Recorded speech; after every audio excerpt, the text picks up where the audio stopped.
బయటికి వెళ్ళి వచ్చిన వెంటనే ఏసీలో కూర్చుంటే కూల్ అవుతాం అనుకుంటాం, కానీ మన శరీరం మాత్రం షాక్ అవుతుంది. అవునండి, చూడండి మరి ఈ మధ్య ఎండలు ఎలా మండిపోతున్నాయో అందరికీ తెలిసిందే. బయటకు వెళ్ళి వచ్చేసరికి మనం ఏం చేస్తాం, వెంటనే ఏసీ రూమ్ లోకి దూకేస్తాం. కానీ డాక్టర్స్ ఏం చెప్తున్నారంటే ఇదే పెద్ద తప్పు అని చెప్తున్నారు. ఎందుకంటే బయట ఉన్న విపరీతమైన వేడి నుండి నేరుగా చల్లని ఏసీ రూమ్ లోకి వెళ్తే శరీరంలో ఉండే రక్తనాళాలు ఒక్కసారిగా సంకోచిస్తాయంట. అలా అయ్యేసరికి రక్త ప్రవాహం మారిపోతుందంట. దీంతో బీపీ ఒక్కసారిగా పెరిగే ఛాన్స్ ఉంటుందని చెప్తున్నారు.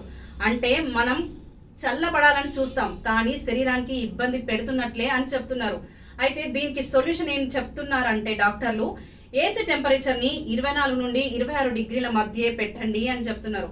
బయట నుండి వచ్చేసరికి వెంటనే ఏసీలోకి వెళ్ళొద్దు.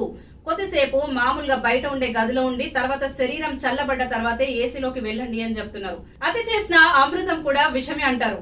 అదే విధంగా చల్లదనం కూడా మితంగా ఉంటేనే మంచిది. ఎండ నుండి వచ్చేసరికి కాస్త ఆగండి, ఆలోచించండి, అప్పుడు మాత్రమే ఏసీని ఆస్వాదించండి. ఇలాంటి లేటెస్ట్ అప్డేట్స్ కోసం మన గోల్డ్ టీవీ ఛానల్ ని సబ్స్క్రైబ్ చేసుకోండి.